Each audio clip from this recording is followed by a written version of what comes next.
un día muy lindo para poder predicar esto, y esto estaba en nuestro corazón hace bastante tiempo, de empezar a hablar de eso. ¿Para qué ir a la iglesia? La importancia de la iglesia. Y nos hemos dado cuenta, y no es solamente acá en la Argentina, sino en todo el mundo. Estuvimos con una pastora de España, y ella nos contaba que habían hecho un porcentaje de los cristianos que habían vuelto a sus iglesias, y solamente el 8% de los cristianos habían vuelto a sus iglesias.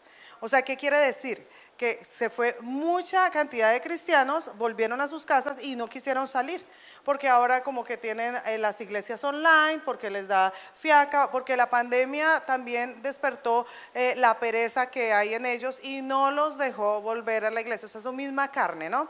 Ahora, ¿qué tan importante es ir a la iglesia? Y yo me he encontrado con mi vida como creyente. No le estoy hablando como ministro ni como pastora, de muchas veces que la gente dice, yo no voy a la iglesia, pero yo estoy súper bien con Dios. O sea, si viera, antes hay más milagros. O sea, hay cosas que ocurren que yo le digo al Señor, bueno, Señor, dime en realidad por qué ir a la iglesia. Yo predico tu evangelio. Si yo fuera una docente como Philly o como Cristina, yo necesitaría decirle con cosas importantes a los chicos y a los padres, sobre todo, por qué sí ir al colegio. ¿Por qué sí estudiar? ¿Por qué sí la médico? ¿Por qué cuidarse realmente? Realmente, dígame, si funciona eso de cuidarme, de hacer menos chequeos, si funciona eso de hacer ejercicio, de comer saludable. O sea, tenemos que tener fundamentos, porque la gente va a decir, yo no voy a la iglesia y estoy bien, a mí no me pasa nada, todo tranquilo. Y este mensaje va para todos ellos y para nosotros también, para reforzar en esto, que es importantísimo ir a la iglesia. Ahora, vamos a empezar y vamos a hablar de para qué ir a la iglesia. Ahora, primero lo primero, ¿cierto? Siendo cristianos siempre estamos llamados ¿a qué? Porque somos cristianos, conocemos de Cristo, somos hijos de Dios, y acá no hay personas nuevas y todos nos conocemos, hemos recibido a Jesús. Y le voy a leer una palabra que es hermosa y es poderosa. Dice la palabra en Marcos 16, del 14 al 20, dice: incluso más tarde se apareció a los 11 discípulos mientras comían juntos. Los reprendió por su obstinada incredulidad, porque se habían negado a creer a los que habían visto después de que resucitó. Entonces les dijo: vayan por todo el mundo y prediquen la buena noticia a todos. El que crea y sea bautizado será salvo, pero el que se niegue a creer será condenado. Estas señales milagrosas acompañarán a los que creen: expulsarán demonios en mi nombre y hablarán en nuevos idiomas. Podrán tomar serpientes en las manos sin que nada les pase, o si bebieren algo venenoso no les hará daño, porque pondrán sus manos sobre los enfermos y ellos sanarán. Cuando el Señor Jesús terminó de hablar con ellos, fue levantado al cielo y se sentó en el lugar de honor a la derecha de Dios. Y los discípulos fueron por todas partes y predicaron, y el Señor actuaba por medio de ellos, confirmando con muchas señales milagrosas lo que decían. Entonces, acá vemos la gran comisión. Y si tú eres creyente y vienes hace algún tiempo a la iglesia, tú sabes qué significa la gran comisión. La gran comisión es el legado que Dios nos mandó a todos. No al equipo de intercesión, no al equipo de oración, no al pastor Juan los viernes de oración, no, a todos. Nos dijo que vayan y prediquen el evangelio, vayan y lo hagan. Ahora, ¿a dónde debemos predicar? Porque dice vayan por todo el mundo y prediquen la buena noticia. La buena noticia es el evangelio. ¿Dónde debemos predicar? Debemos predicar. ¿Cómo debemos predicar? ¿Qué debe haber para estar predicando? La palabra se confirma con señales que la siguen. Desde pequeños aprendemos sobre las señales, ¿cierto? Vemos el semáforo en rojo, vemos la señal de alto, tal vez un timbre en el colegio. Siempre estamos rodeados de señales, y las señales nos despiertan, ¿cierto?, algo para la siguiente cosa que hacer. Entonces, la palabra se confirma con las señales que la siguen, ¿cierto? ¿Qué señales debe seguir a un creyente, hablando en este contexto? Primero, expulsarán demonios en mi nombre y hablarán nuevos idiomas. ¿Cómo es eso de expulsar demonios y hablar nuevos idiomas? Cuando tienes al Espíritu Santo y ya has tenido el bautismo del Espíritu Santo, puedes hablar en lenguas. Amén. ¿Cuántos acá hablamos en lenguas? Es una señal de que tú eres cristiano y es confirmación de la palabra. Y dice también que expulsarán demonios. ¿Qué quiere decir? Que tú con tu autoridad de hijo puedes mandar a que un demonio se vaya de la vida de un creyente. Puedes también mandar a que un demonio se aleje y no pueda estar tocándote. Y yo te quiero decir, hay un libro muy bueno del pastor Kenneth Hagin que se llama La Iglesia Triunfante, en donde habla sobre los demonios. Y nosotros como hijos de Dios somos luz. Y cuando hay luz, ¿hay oscuridad? No. Si yo apago todas las luces, pues no hay luz. Pero si yo soy luz, ¿puede haber en mí demonios? No. Pero sí pueden oprimirte. Como cuando tú estás en el tren, ¿cierto? No sé, el San Martín, el cualquiera, tipo 5 de la tarde que no le cabe ni un alfiler. ¿Qué hacen? Te oprimen, ¿cierto? No es como cuando, ¿se acuerdan que Jesús lo tocó una mujer y los discípulos le decían, y él decía, ¿quién me ha tocado? Y los discípulos decían, a ver, estás en el tren de las 5, cualquiera te puede tocar. Pero entonces el enemigo te incomoda. El enemigo, y hoy vamos a hablar de cosas de estas, y te incomoda y te toca y te molesta y trata de meterte en tu cabeza. Y Pastor Hagin decía también que él no podía evitar que los aves volaran encima de su cabeza. No podía evitar los malos pensamientos, no podía evitar prender el televisor y ver el dólar sube, todo sube y los sueldos nada. Pero él sí puede evitar que esos pensamientos, que esas aves hicieran nidos sobre su cabeza. Entonces tú no puedes evitar todo lo que está ocurriendo. Tú no puedes evitar la guerra en Ucrania, tú no puedes evitar COVID regresa, tú no puedes evitar tantas cosas que están sucediendo, pero sí tú puedes evitar lo que eso sucede en ti, lo que eso pueda intervenir en tu vida, ¿cierto? Eso sí lo puedes evitar. Entonces, esto es autoridad. Autoridad es decir, sobre Satanás, decir, tú no tocas mis finanzas. Autoridad es decir, las cosas que vienen son mejores para mí siempre, ¿cierto? Eso es tener autoridad. Una madre, ¿tiene autoridad o no tiene autoridad? A veces las mamás, yo entiendo que a veces somos muy laxas, pero a veces la madre le dice, te quedas ahí y te quedas. Y el nene, ay, pero yo no sé qué, te quedas. Ay, pero y bueno, está bien. No tiene autoridad. Pero si la mamá le dice, te quedas y punto. Y se sienta y dice, listo, ahí tiene autoridad. O la tienes o no la tienes. Tan simple como eso. Tú dices, no, es que no tengo autoridad. Bueno, está bien, es bueno reconocerlo. ¿Para qué? Para poder avanzar, ¿no? Otra señal, podrán tomar serpientes en las manos sin que nada les pase, y si beben algo venenoso no les hará daño. Ojo, esto se llama protección. Dios dice, yo te voy a proteger. Yo te voy a proteger, pero ¿qué pasa? Debes ser sabio, ¿sí? Sabio. Porque muchos dicen, no, yo voy por la Panamericana y voy en el nombre de Jesús caminando y no va a pasar nada. Te vas a ir al cielo rápido, ¿cierto? No, yo voy a invertir en eso que yo no sé, no tengo muy seguro eso, pero en el nombre de Jesús invierto. Pierdes todo. Hay que ser, ¿qué? Sabio. Somos sabios. Y tercero, pondrán sus manos sobre los enfermos y ellos ¿qué? Sanarán. Y ese es el poder de la oración, el poder de que tú tienes en tus manos, podrás imponer y creyendo que ellos sean sanos, sanarán. Ahora, Dios nos ha ordenado que cumplamos la gran comisión. Como hijos de Dios debemos cumplir la gran comisión. ¿Qué es la gran comisión? Ir y predicar el evangelio. Dice en Hechos 1:8, pero recibiráis poder cuando el Espíritu Santo descienda sobre ustedes, y ya ha descendido sobre mi lugar. Y serán mis testigos, y les hablarán a la gente cerca de mí en todas partes, en Jerusalén, por toda Judea, en Samaria y hasta los lugares más lejanos de la tierra. ¿Cuál es tu Jerusalén? Es tu casa, es los más cercanos. ¿Cuál es tu Judea? Argentina. De pronto cuando se van a misiones, se van a algún pueblo, no sé, se van de vacaciones, allí es más allá, Judea es ir más allá. ¿Y cuál es Samaria? Sudamérica.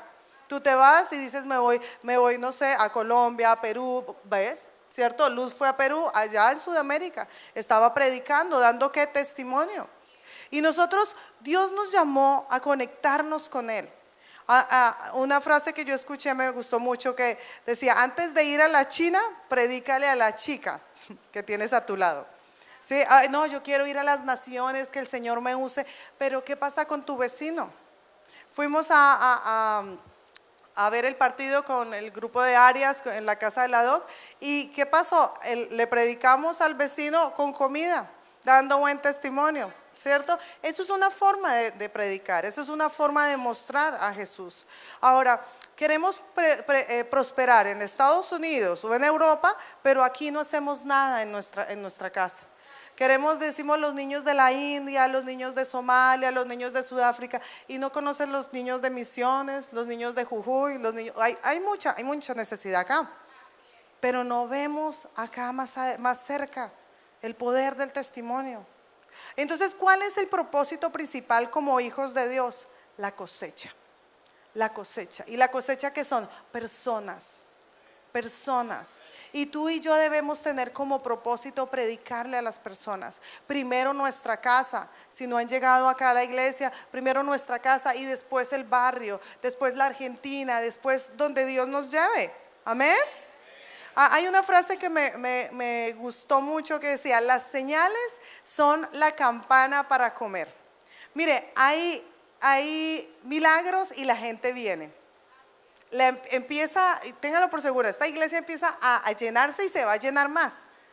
Cuando hay un accidente o algo pasa, muchas veces el trancón no es del accidente, es de los que están mirando a 10 a 10 por hora y se dan cuenta que pronto no es nada, no pasó, o ya pasó el accidente y todavía hay muchos que miran, ¿cierto? Entonces, qué bueno que tú digas, bueno, yo tengo las señales, yo tengo la campana para que pueda la gente venir a Cristo. ¿Y cuáles son las señales? Ya les dije, orar por los enfermos, tener autoridad sobre Satanás, amén, el Espíritu Santo en nuevas lenguas, amén. La gente ve el milagro y va. La palabra predicada debe ser confirmada con señales. Ahora, cuando predicamos, debe haber fruto. ¿Y qué fruto? Porque esto es un proceso. Primero, va a haber conciencia de pecado. ¿Y eso qué quiere decir? Salvación. La gente va a ser ¿qué? Salva. Segundo, van a buscar más de su presencia. ¿Qué es? Santidad. Primero, vos sos salvo. Segundo, buscas ¿qué? Santidad. Y la tercera es estar en comunidad, una iglesia. Iglesia. Y eso es lo que hoy Dios quiere hablarte a ti. Ahora, para poder asistir a la casa de Dios, debe haber un firme propósito como nosotros como creyentes, porque proporciona muchas bendiciones. ¿Cuántos saben que es así? No solamente te proporciona esto del aire acondicionado, de sentarte cómodo, de ver a las personas, pero hay muchas cosas más, ¿cierto? Primero, te produce gozo. En Salmo 122:1 dice, cántico para los peregrinos, ese es el título, dice, me alegraré cuando me dijeron vaya a la casa del Señor. Debe haber gozo cuando vamos a la casa de Dios. El Espíritu Santo, el Espíritu dentro de ti salta diciendo, quiero ir a la casa de Dios.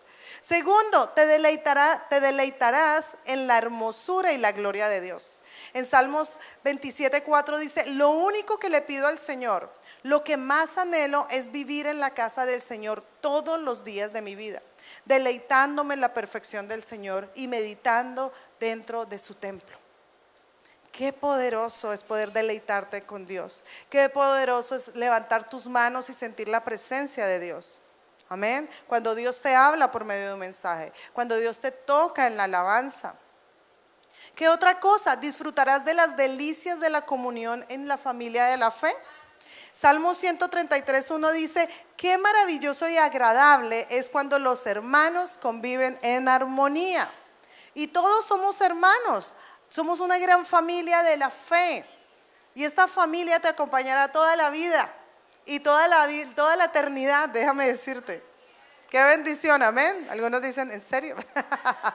Pero va a ser una bendición, amén. Entonces disfrutarás de tu familia de la fe.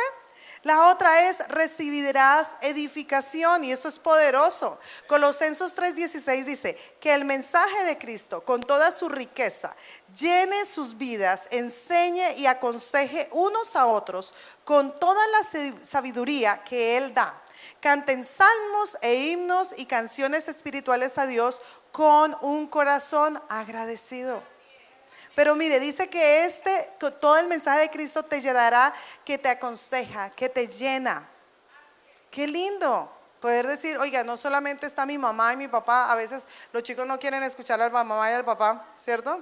O son solo los míos, pero viene otro y te dice lo mismo que te dijo tu mamá y tu papá. Pero a ti no te cae, pero bueno, no importa, con que te caiga, ¿cierto? Entonces, qué lindo recibirás edificación. Y este es el punto en el que Dios me hablaba más, y este es el último punto, es aprender a pelear con las verdaderas armas espirituales. Y acá Dios me hablaba de esto y yo quiero que pongas sus oídos bien abiertos porque acá el Señor te va a hablar. Y yo te voy a decir que estamos en una guerra. Y no se llama Ucrania contra Rusia, pero es una guerra real. No es una guerra de los precios bajos, no es una guerra de dónde vamos de vacaciones, no, es una guerra real, es una guerra espiritual. Y en una guerra siempre hay comandantes, siempre hay soldados, ¿cierto? Hay niveles y jerarquías. Ahora yo le voy a hablar del nivel de la guerra. Tenemos un comandante que es nuestro amado Dios. En Josué 5:14, acá está hablando Josué y dice, ninguno de los dos contestó, soy el comandante del ejército del Señor. Entonces Josué cayó rostro en tierra ante él con reverencia. Estoy a tus órdenes, dijo Josué. ¿Qué quieres que haga tu siervo? ¿Quién le está hablando acá? Jesús le está hablando a Josué y le dice, soy el comandante de un ejército, ¿cierto? Pero ¿quién es el capitán? Es Dios, ¿cierto? Y también hay ángeles. Le doy una buena noticia, hay ángeles. En Lucas 10:19 dicen, mire, les he dado autoridad sobre todos los poderes del enemigo. Pueden caminar entre serpientes y escorpiones y aplastarlos y nada les hará daño. Ahí nos ha dado ¿qué? Autoridad. ¿A quién? A la iglesia. Volvemos a hablar, la iglesia, el cuerpo de Cristo. Y en Salmos 91, el 11 y 12 dice, pues Él ordenará a sus ángeles que te protejan por donde vayas. Te sostendrán con sus manos para que ni siquiera te lastimes el pie con una piedra. Tremendo. Hay una cosa que se llama convivencia al desnudo, algo al desnudo, no me acuerdo. Bueno, es una cosa, ¿cómo? Supervivencia, bueno, ustedes saben, ay, qué carnales. Bueno, entonces imagínense, estos están a patas. Y Dios está diciendo, mira, tú hasta si estés a patas, yo voy a cuidar tus piececitos, ¿cierto? Hay bichos, hay cosas, yo voy a cuidar todo porque voy a mandar ángeles. Tú no estás solo, tú no estás sola. O sea, estamos en un ejército, pero estamos en un ejército donde hay un capitán, un comandante y hay gente alrededor nuestro ayudándonos. Ángeles ayudándonos. Amén. Yo no sé usted, pero eso me emociona. Y a veces, yo decía hace mucho tiempo que a veces nuestros ángeles están como The Biggest Loser, gordos, haciendo nada, y ustedes no mandan a sus ángeles. Porque sus oraciones todos los días es, ángeles de Fernando, traigan clientes, y ahorita que hay tanto calor, clientes para lo de aire acondicionado, traigan clientes para su lugar allá en Córdoba, traigan clientes, o sea, ya manden a sus ángeles, ¿cierto? Ojitos, que diga ángeles, cuiden mis piernas para que no tenga fractura, ayúdenme, denme sabiduría para trabajar bien. Ángeles mandando a los ángeles, ¿cierto? Porque dice, pues ordenará a sus ángeles. Entonces el Señor nos dio autoridad, ¿sí? Y dice allí en Santiago 4:7, así que humíllense delante de Dios, resistan al diablo y él huirá de ustedes. ¿Qué es resistir al diablo? La traducción de resistir es irse en contra. Resistir es irse allá, sacarlo de tu vida, ¿cierto? Eso es. Pero ¿cómo lo hacemos? Efesios 6:13 dice, por tanto póngase todas las piezas de la armadura de Dios para poder resistir al enemigo en el tiempo del mal. Así después de la batalla todavía seguirán en pie firmes. Imagínense ustedes, yo no sé si ha visto alguna vez los huracanes, cuando vienen y los árboles los vuelve nada, los rompe totalmente. Pero hay cierto tipo de palmeras y cierto tipo de árboles que hacen esto. Y después se va la tempestad y vuelven acá, no pasó nada. Y uno dice, tan delgados y todo lo que hacen, ¿cierto? Como los chicos cuando son pequeños se caen, o se angustia más uno de madre, ellos son de goma, yo digo, se caen, vuelven a levantarse, se caen, y uno de grande se cae, como que, ay, no me levanto. ¡Qué bendición, amén! Que Dios dice, te voy a dejar firme. Y este es un mensaje para la iglesia donde hay muchas situaciones. Tal vez tu situación no es solo económica, tal vez es emocional, tal vez es en tu familia, tal vez es en el servicio, pero Dios te dice, te voy a dejar firme, yo no voy a hacerte caer. Yo tengo todo un ejército a favor tuyo, todo un ejército que te cuida, que hasta los bichos te los va a sacar, pero tú tienes que tener autoridad. Tú tienes que fluir en él. Amén. Ahora, muchos no somos sabios y no nos damos cuenta que está pasando. Vienen situaciones y cuando vemos Efesios 6:2, que seguimos leyendo, 6:12, dice, pues no luchamos contra enemigos de carne y hueso, sino contra gobernantes malignos y autoridades de este mundo invisible, contra fuerzas poderosas de este mundo tenebroso y contra espíritus malignos de los lugares celestiales. Acá vemos el otro ejército. Acá vemos los que están en contra. Y también, ¿quién está ahí el principal? Satanás. Y ese es un ladrón, mire, es un mentiroso y él es el que está liderando el ejército. Y también hay huestes espirituales. Ahora, nuestro enemigo no es nuestro jefe, no es nuestro esposo, no es nuestro hijo. Nuestro enemigo es alguien espiritual, es una guerra espiritual. ¿Y tú cómo vas a pelear esta guerra? ¿Naturalmente o espiritualmente? Espiritualmente. Si es a lo espiritual, a lo natural, natural. Amén. Ahora, Satanás es quien gobierna en este mundo, ¿cierto? Dice en 1 Juan 5:19, sabemos que somos hijos de Dios y que el mundo que nos rodea está controlado por el maligno. Se lo estoy leyendo. Amén. Entonces Satanás tiene principados, potestades. Mire, Satanás no es omnipotente ni omnisciente. Él no puede hacerlo todo y solamente puede estar en un lugar a la vez. Entonces cuando hay un ataque del enemigo, son espíritus territoriales que gobiernan las naciones o gobiernan lugares. Yo no sé si usted ha entrado en una situación en donde entra a una casa o entra a un barrio y usted puede sentir la opresión espiritual. Yo he estado en varias ocasiones y usted dice, wow, aquí hay que orar, hay que reprender, hay que empezar a orar porque hay un espíritu maligno. Amén. Ahora, ¿qué tipo de espíritus? Glotonería, avaricia, pereza, apatía, envidia, lujuria. Hay espíritus que empiezan a gobernar. Y mire que el enemigo viene y te incomoda, como les decía. Y eso le ocurrió también a Daniel. Daniel duró 21 días y él estuvo orando y estuvo ayunando, que es el ayuno de Daniel que hacemos en la iglesia. Pero ¿qué pasó? Dice en Daniel 10:13, pero durante 21 días el espíritu príncipe del reino de Persia, ese es uno de estos espíritus territoriales, me impidió el paso. Entonces vino a ayudarme Miguel, uno de los arcángeles, y lo dejé allí con el espíritu príncipe del reino de Persia.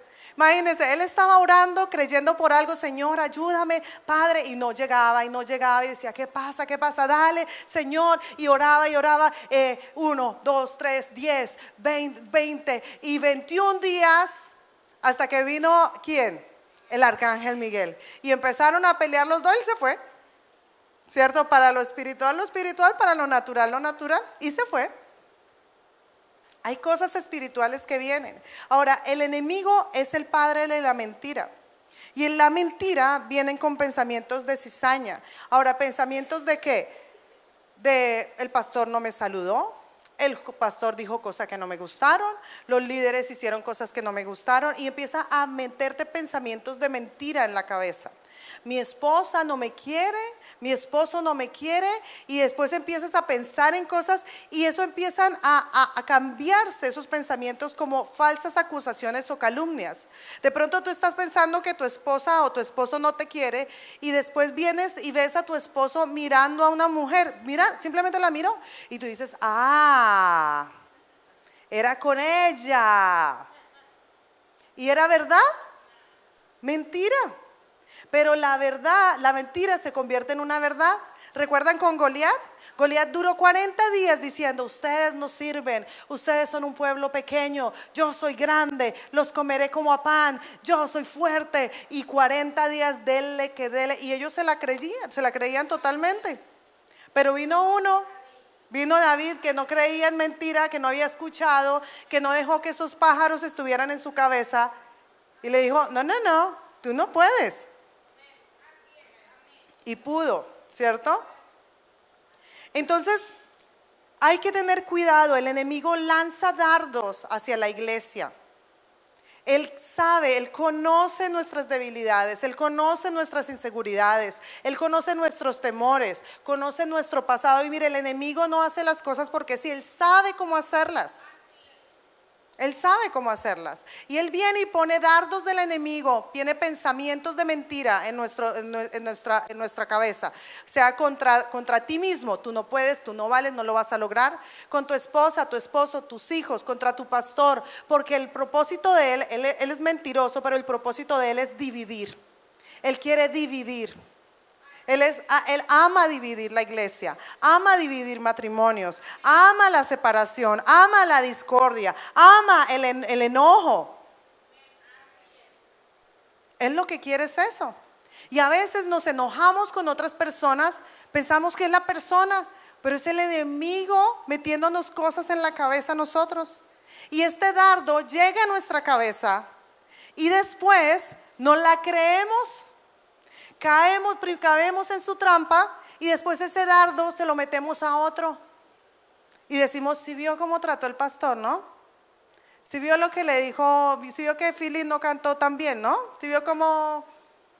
Y empezamos a poner esos dardos que recibimos como nuestros, nos aliamos como en el enemigo y nos volvemos allí infiltrados de Satanás en la iglesia, en la casa, en el barrio, en la universidad, sin darnos cuenta de lo que está ocurriendo con nosotros.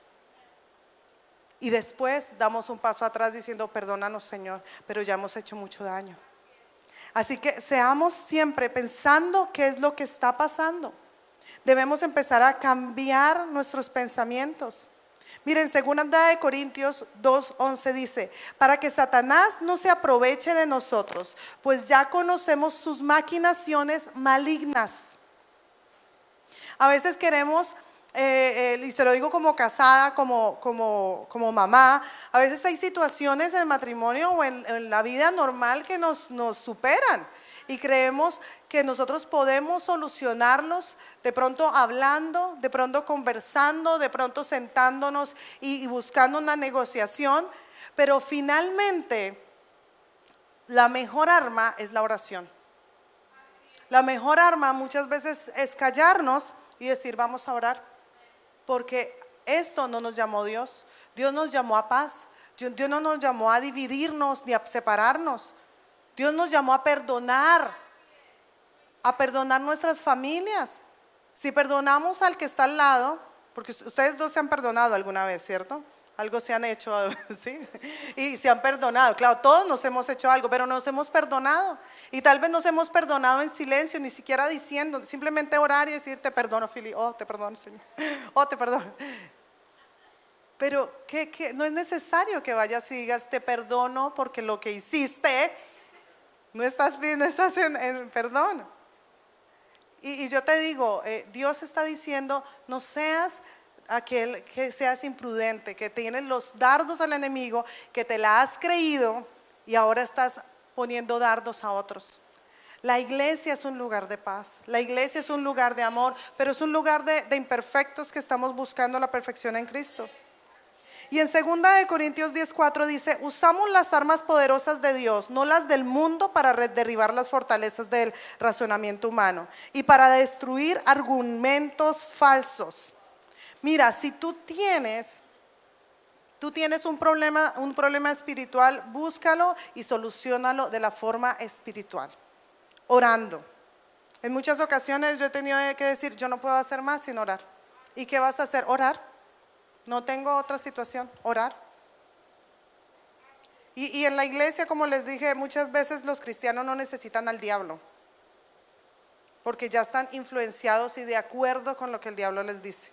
Falta de perdón, enojo, problemas entre ellos.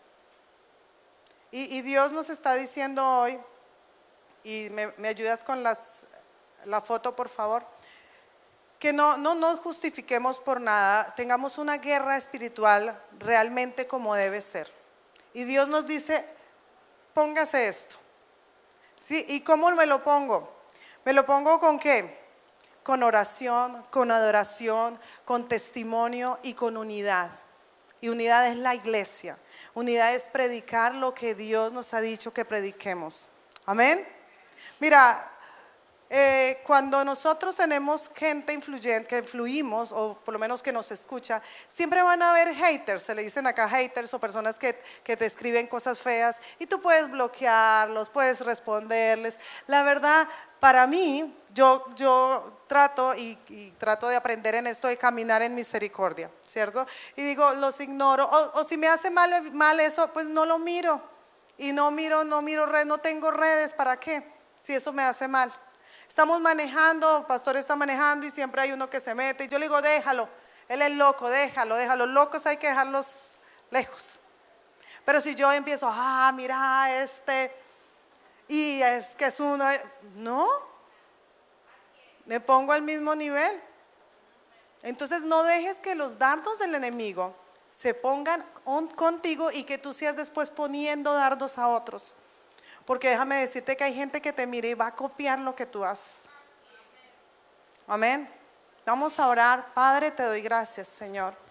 Te doy gracias por este mensaje. Yo te pido que nos perdones, Señor, si no hemos usado esto, Señor, esto que nos has llamado a hacer, a ponernos este cinto de la verdad, a ponernos la armadura, Señor, que tú nos has provisto en la Biblia, en la palabra de Dios.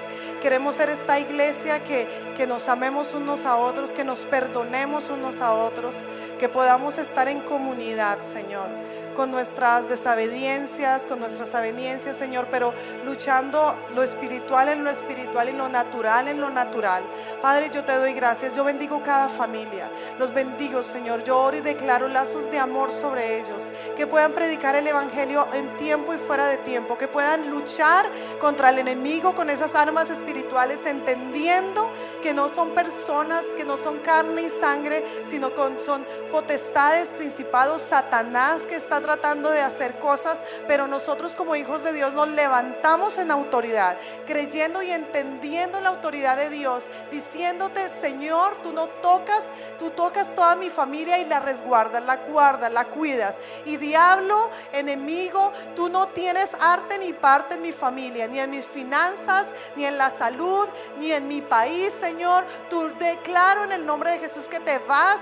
Ninguna hueste espiritual que quiera hacerme daño me hará daño, porque hay protección divina, porque hay ángeles, arcángeles alrededor mío. Mi familia está cubierta con tu sangre, porque el Espíritu Santo, la guerra espiritual verdadera se lucha en oración, en adoración, Señor, y también actuando en perdón. Padre, yo te doy gracias, Señor. Yo declaro en el nombre de Jesús que somos una iglesia santa que bendice, que predica, que va a Judea, a Samaria y a toda la tierra predicando tu evangelio, y que vendrán a mi lugar miles y miles de personas buscando de este amor, buscando de esta guerra espiritual verdadera, en donde somos ya ganadores por la virtud de Cristo, por lo que Cristo hizo en la cruz, y nosotros tomamos por la fe. En el poderoso nombre de Jesús lo creemos. Amén y amén.